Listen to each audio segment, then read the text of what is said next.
Credit చోరీ జగన్ డిఎన్ఏలోనే ఉందని మంత్రి పయ్యావుల కేశవ్ విమర్శించారు. ఉన్న పరిశ్రమలను తరిమికొట్టిన చరిత్ర జగన్ది అయితే వచ్చే 20 ఏళ్లు రాష్ట్రానికి ఏం కావాలో ఆలోచించడం చంద్రబాబు విధానమని గుర్తు చేశారు. ఒకప్పుడు హైటెక్ సిటీతో హైదరాబాద్ గతి మార్చిన చంద్రబాబు ఇప్పుడు Google data centre, quantum వ్యాలీతో Andhra Pradesh దశ మార్చబోతున్నారని అన్నారు. ఇంటర్నెట్ అనంటే ఆ రోజు ప్రతిపక్షంలో ఉన్న నేతలు ఇంటర్నెట్ కాదు మాకు పంప్ సెట్ కావాలి అని వెటకారం చేశారు.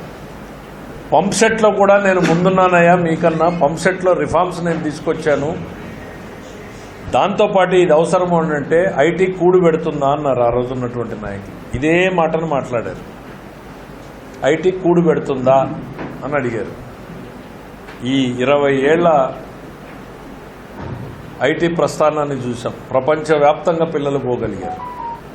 డేటా సెంటర్ వస్తే ఏమన్నారు, ఫస్ట్ రోజున అదో గోడౌను, 4 కంప్యూటర్లు ఉంటాయి, ఇది చేసే పని అది చేస్తుంది అని చాలా వెటకారంగా. ఎప్పుడైతే దానికి గొప్పతనం తెలిసిందో తూచి ఇదంతా నేనే తెచ్చా ఇదంతా క్రెడిట్ చోరీ అనే స్థాయికి వచ్చారు. అసలు క్రెడిట్ కోసం ఆలోచించకుండా పనిచేసేటువంటి ముఖ్యమంత్రి చంద్రబాబు నాయుడు గారు, పని జరిగితే నాది జరగకపోతే మీది అనేటువంటి ఆలోచనలో ఉన్నటువంటి వ్యక్తి జగన్మోహన్ రెడ్డి గారు. ఆయనకి ఇది క్రెడిట్ చోరీ అనేటువంటిది ఆయన డిఎన్ఏలో ఉంది. 20 లక్షల ఉద్యోగాల కల్పన, ఆ దిశగా ఎకో సిస్టమ్ని క్రియేట్ చేస్తూ ఉన్నాం. హైటెక్ సిటీ అనే బొడ్రాయి ఎప్పుడైతే పడిందో హైదరాబాదు విస్తరించింది. దాని తర్వాత అవకాశాలు ఇవ్వాలా. గూగుల్ డేటా సెంటర్, మొన్న క్వాంటమ్ వ్యాలీ, ఇవి 2 మార్పు తీసుకొచ్చేటువంటి వ్యవస్థలు. 5 ఏళ్ళు నీ టార్గెట్, ఉన్న పరిశ్రమల్ని తరిమేశావు.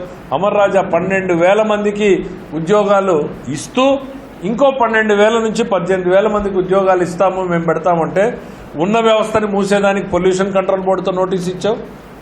ఇంకో వ్యవస్థను రాకుండా ఉంటే వాళ్ళు తెలంగాణకి వెళ్ళిపోయారు. ఇట్లాంటి ఎగ్జాంపుల్స్ నీ అకౌంట్లో పెట్టుకుని ఉన్నవాడిని తరిమేసి వచ్చే సంస్థల్ని నేనే తెచ్చాను అంటే ప్రజలు నమ్మడానికి సిద్ధంగా లేరు జగన్మోహన్ రెడ్డి గారు.